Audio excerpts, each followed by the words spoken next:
That's why discussions like this are important, is that there is not one, like leaders are not born and leaders are not 100% made. So let's, that's a great lead up to the scenarios. Let's just jump right. Welcome back to the conclusion of our 3-part series, digging into whether leaders are born or made. The next scenario is planning, and we're going to look at planning the same exact way because it kind of falls in with the daily scheduling part. Is when planning, both introverts and extroverts, they're both are pretty much uniquely good at planning. They just go about it differently. Yeah. So as an extrovert learner, they tend to like to explain. Sometimes maybe over-explain. It's to Carrie's point that she said earlier. Speak less, and what was it? Say less, mean more. Less, mean more. And those are traits of an extrovert. And if you're not really careful, an extrovert may hijack a group setting, or where, because they are over explaining and using up all the time and everything. But you as a leader, this about your team. So going in, being a leader, being a new leader, it's definitely good that you learn how to identify how your people on your team like to plan, or how they participate in a meeting and things like that, because you don't want them to hijack a meeting. I've been in a meeting before where unexpectedly I got hijacked, and I had to collect myself and figure out how to not discourage this individual who is excited about his plan, but to also figure out how to keep the group and the meeting on course, on track.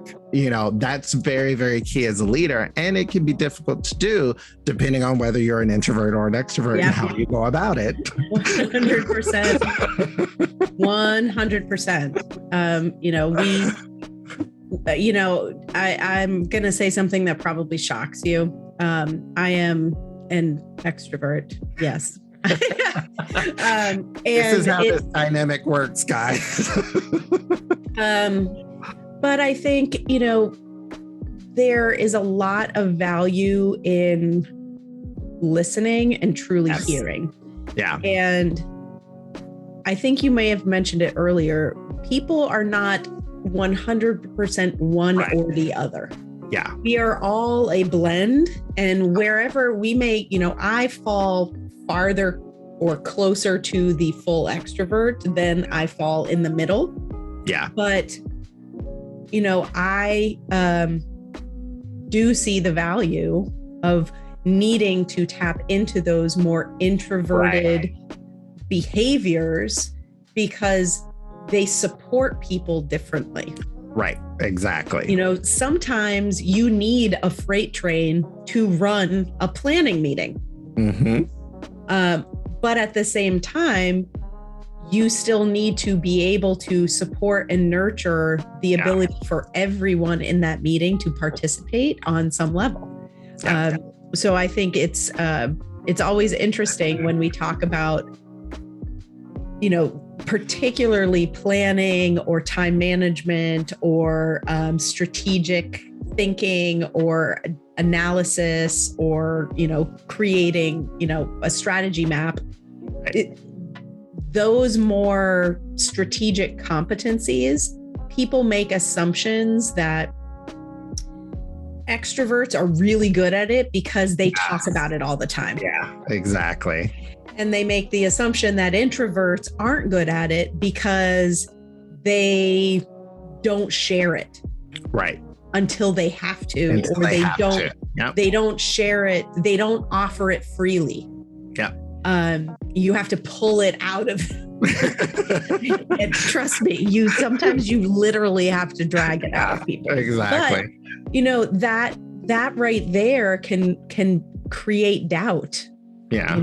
In someone's mind. If you are a person who wants to become a manager or wants to get promoted and become a leader in your organization, and you struggle with those sort of things, you may say, I don't have what it takes. Yes, that's that doubt. And we're here to tell you it's not true. Yep. You know, you either are uncomfortable sharing your ideas because you worry about failure. Mm-hmm. And that confidence comes with practicing sharing. Yeah. And not being afraid to fail because you're supported by a group that sees failure as an opportunity for future success. Right. And has a growth mindset. Right. Or you are really good at blabbing details, but you say so much that people don't understand what you're talking about. Both of those extremes can create a great leader. You just have to practice being more effective at it. So, exactly. Because and to your point, as an extrovert, you know, they may not be someone that's going to speak out, or generally, you know, they don't like being put on the spot and things like that. And that's that for someone who is a new leader can be frightening. Yes, very much so. Especially if they're an introvert, but also you leading a team where someone is an introvert, the value of what they may have to say is there, but they don't know it's there because of the fact that they are an introvert. They don't want to put it out there. They're afraid of failure. For whatever reason, they won't put it out there. But you as a leader, if you know that and you can identify that spot, then you're able to maybe before the meeting, go up to that person and say, hey, I was thinking, this is what I'm thinking about talking about at this meeting. What do you think about this? And it kind of puts the bug in their heads. And because an introvert is a processor and a thinker and everything, their wheels are already turning. So by the time you get to that meeting, you've already put the bug. And so when it comes to that, you're able to say, hey, Edward, we had that discussion the other day before the meeting. Do you mind sharing with what we talked about? You know, because you had some really good points. That in way is you being the leader, you have validated what they have said, and they're more comfortable to present it because that feeling of being a failure kind of goes away. It relieves that anxiety. That anxiety. Yeah, you know I agree. That's a tool that I used with a lot of my introverted direct reports. And it's a very powerful tool to teach someone confidence, particularly if they worry about, I'm not quite sure. I don't even know if it's fear of failure, but you said a word like validity. Like people, I think sometimes introverts worry that what they say is not going to be valid for other people or won't have value for other people because other people aren't like them. They find it valuable, but it's because they're data processors and they go through all of the details. So they find this valuable. For somebody who doesn't do this, maybe this isn't as valuable. That kind of is the doubt that creeps in and stops them from participating sometimes. So getting to them ahead of time is a really smart idea, Ed. And even, I mean, I've had to let people know, I love those ideas. You know, is it okay if I call on you? Yeah. You know, do you feel comfortable sharing? Because the other people need to hear this. And by even doing that one-on-one, you boost their confidence and help teach them a little bit more of it's okay to be an extrovert. I can help you.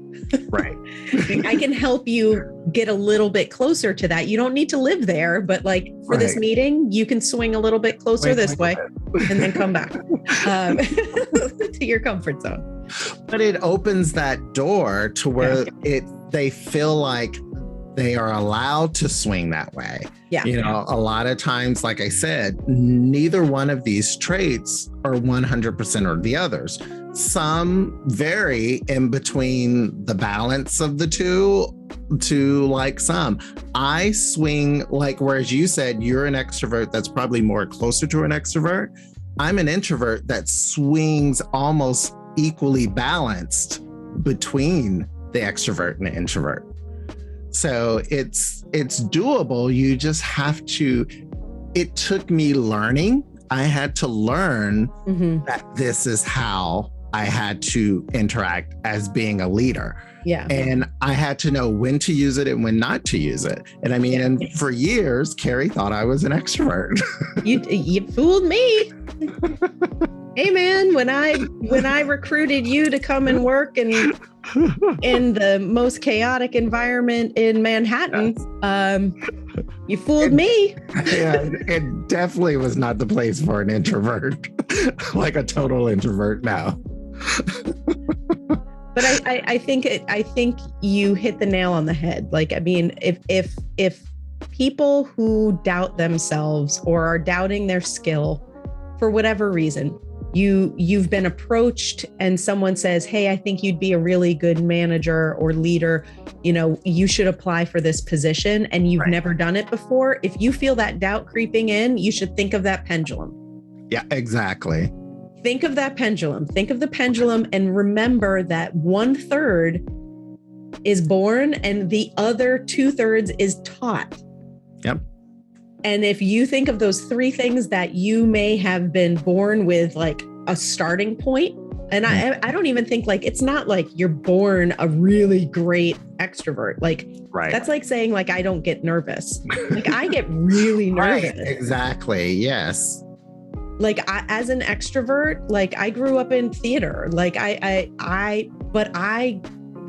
get butterflies in my stomach before presentations. I get worried that I'm going to answer a question wrong. I think about how other people are going to perceive me.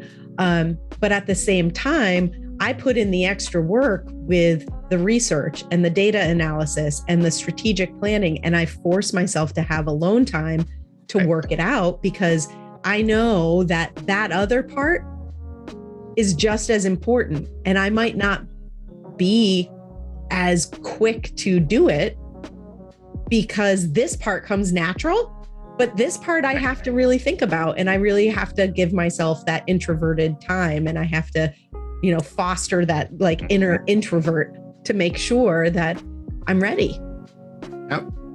And then the last scenario that is probably it's definitely very important when it comes to work relationship is building relationships peer-to-peer and leader to teams. So this is more of the socializing part of these scenarios. And whereas, you know, you can probably see the differences when it comes to socializing between an extrovert and an introvert, especially when it comes to leadership skills.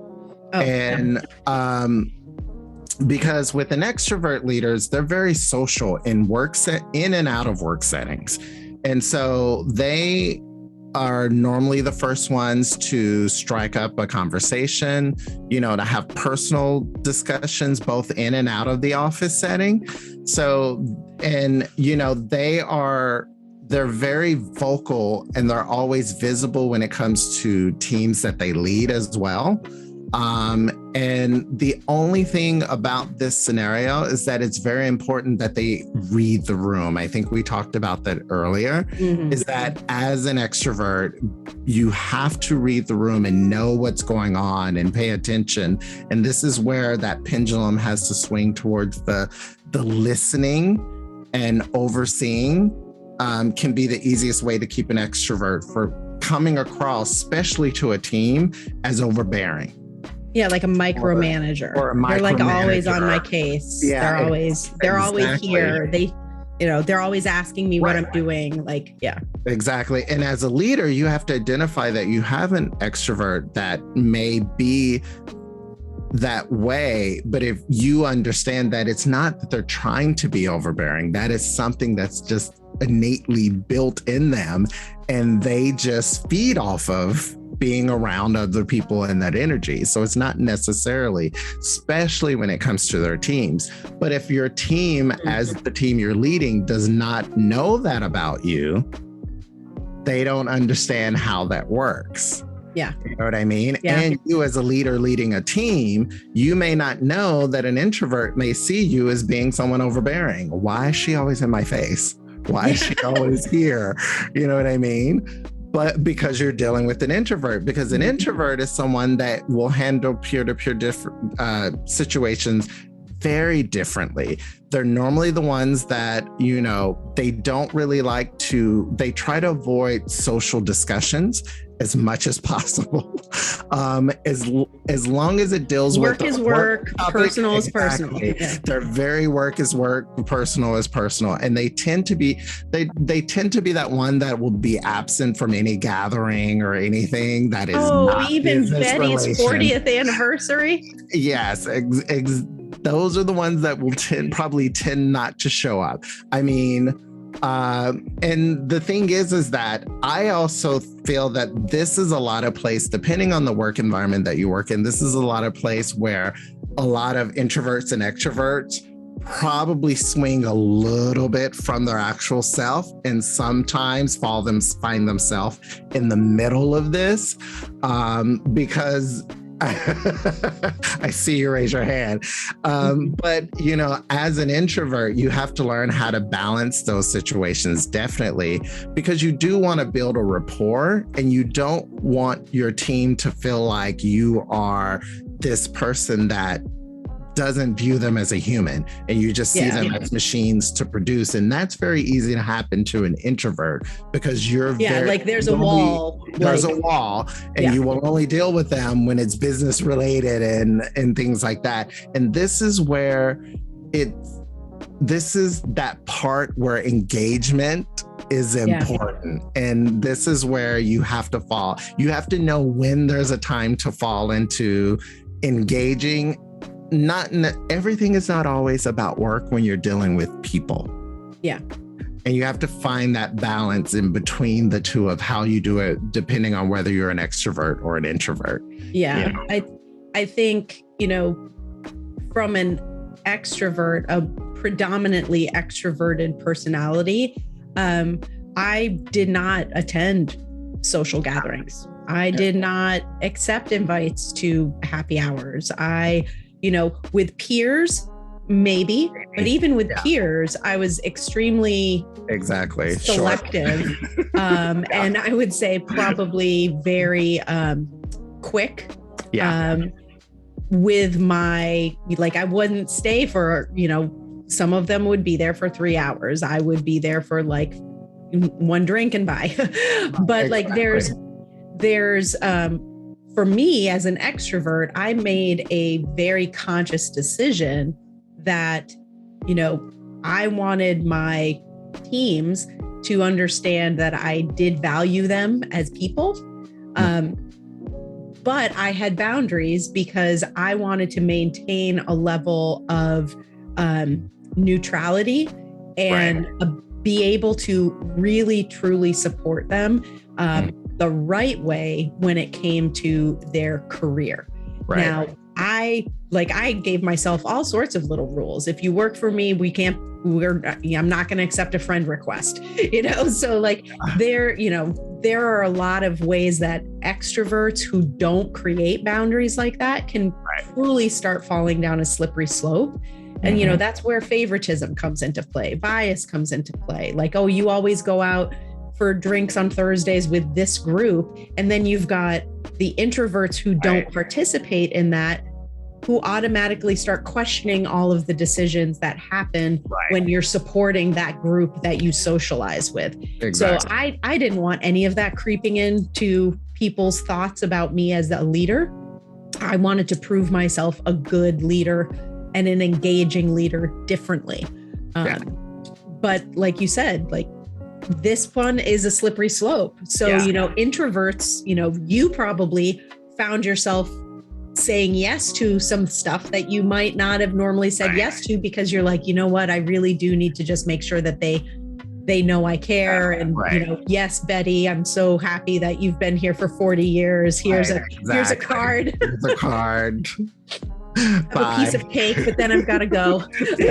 Exactly. And that was, you know, and it was like you said, finding that balance of knowing when it was appropriate and when it wasn't, because of the boundaries that I had set. And a lot of times, if you're not careful, as an introvert or an extrovert, those boundaries, like you said, can get blurred amongst your teams. You know, you don't want to be the introvert that doesn't do anything and your team just feels like you're disconnected from them. Yeah. You know what I mean? And you don't want to be an extrovert that's too involved with your team in or outside of work, where you do have those levels of, well, you only hang out with this group and you don't hang out with this group because you have some introverts on your team that don't participate. Yeah. But you always participate with the other extrovert that you're leading. So it's a very slippery slope. And that was why I put that scenario in, because I think it's very important for new leaders. Yeah. Or someone that's thinking about becoming a leader. It's one of those things that you won't learn this in a training in the job that you just got signed up to be a leader in. You know what I mean? You will not learn this. There will be like HR, like training things of how to interact with people, but there's not really that social. You kind of get the do's and don't do this, don't do that. Yeah. But what they don't realize is there's a personality component that's in there that they don't explain how you as an individual manage those situations, because it may not be necessarily you going out to a happy hour or whatever. This could also be stuff that happens within work. This could be interacting with people, you know, on a daily basis. Yeah. This could be, you know, I think, you know, to put it really bluntly, would be when you are a leader, sometimes you make the mistake of thinking people have to like you. Right. And you make decisions about how to interact with people based on making sure that they like you. Right. And you can be a great leader that people respect and not do any of those things. Right. Like go invite people out, pay the bill every time you go, like, you know, be in somebody's face, overshare like your personal life. Right. Like you don't need to be best friends in order to be a great leader. You need to understand your people. Right. And there's a big difference between understanding your people and respecting your people and being a good leader to each one of them. Right. And being liked. Yes. And I think if you approach it where you want to be liked, you're going to probably make some decisions that are not good. Right. Yeah, exactly. So that's our 5 scenarios for our that was awesome. Looking at introverts and extroverts and how you too, no matter where you fall on that pendulum, you're able to be a great leader. You just have to know how to use your strengths and your weaknesses. You just have to know where they fall, and you have to understand them. So I think the biggest part about this is the more and more we talked about this, because we did a lot of research on this for a while. We had a lot of off group discussions on how to bring this forward. And we knew that it was going to be a very important topic. But I think this is the part where it's important that you self-evaluate and you know yourself.